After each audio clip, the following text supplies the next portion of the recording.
और अब हम बात करें कंपनी के फाइनेंशियल्स के बारे में कि पिछले 5 साल में कंपनी के रेवेन्यू और प्रॉफिट में कैसी ग्रोथ आई है, उसके लिए पिछले 5 साल कंपनी का फाइनेंशियल डेटा चेक करते हैं। और सबसे देखें कंपनी के सेल्स या रेवेन्यू, तो 2020 में कंपनी की सेल्स थी 1200 करोड़ के आसपास, जो कि लगातार पिछले 5 साल से इंप्रूव हुई है। और 2024 में कंपनी का 1550 करोड़ का रेवेन्यू आया है। तो काफी अच्छे से कंपनी कस्टमर एक्विजिशन कर रही है, काफी अच्छे से अपने बिजनेस को बढ़ा रही है। और 7% के ठीक ठाक सीजर से कंपनी पिछले 5 साल में ग्रोथ दिखाई है, क्योंकि छोटी कंपनी है। तो ऐसा है कि बहुत सारी बड़ी बड़ी कंपनियां भी मार्केट में जो सेम बिजनेस करती हैं, तो कॉम्पिटिशन रहता है, तो फिर भी देखें तो कंपनी अपना बिजनेस लगातार बढ़ा रही है। फिर बात करें कंपनी के ऑपरेटिंग प्रॉफिट की, तो पिछले 3 साल में कंपनी बहुत ही अच्छे से अपना ऑपरेटिंग प्रॉफिट इंप्रूव करा है। जो प्रॉफिटेबिलिटी है उसको काफी अच्छे से इंप्रूव करा कंपनी ने।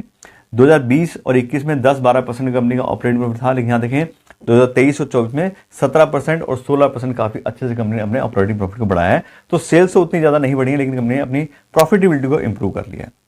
फिर देखें कंपनी नेट प्रॉफिट का डेटा, तो 62 करोड़ से देखें तो 197, लगभग 200 करोड़ के आसपास कंपनी का प्रॉफिट आ गया है। और परसेंटेज बात करें तो 34% के सीजर से कंपनी का प्रॉफिट बढ़ा है।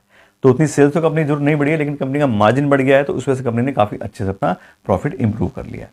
फिर बात करें फ्री कैश फ्लो की, तो पिछले 5 साल से कंपनी लगातार फ्री कैश फ्लो होल्ड कर रही है और अच्छी खासी एक फ्री कैश फ्लो होल्ड करने वाली एक कैश रिच कंपनी है।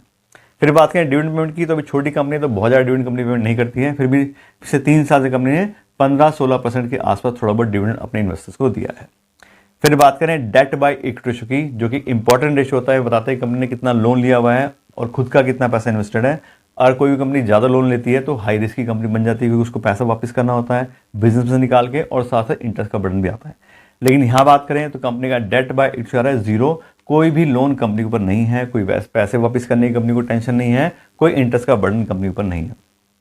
फिर बात करें रिटर्न ऑन इक्विटी, यानी कि जो इन्वेस्टर्स ने अपना पैसा कंपनी इन्वेस्ट किया है, उनके पैसे पे कितना रिटर्न कंपनी जनरेट कर रही है। तो यहाँ देखें तो लास्ट ईयर कंपनी का रिटर्न किया 17% का, जबकि पिछले 5 साल की एवरेज वो भी 16% की, जबकि 15% मिनिमम चाहते हैं हम कि 15% हो तो उसको अच्छी कंपनी माना जाता है कि 15% का आरओई कंपनी जनरेट करेगी। यहाँ देखें तो 15 से थोड़ा सा ऊपर ही आ रहा है, तो अच्छा खासा रिटर्न कंपनी अपने इन्वेस्टर के पैसे पे जनरेट कर रही है।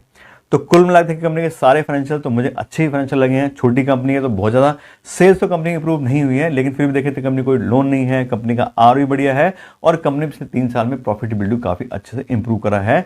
तो बढ़िया फाइनेंशियली कंपनी के कहे जाए।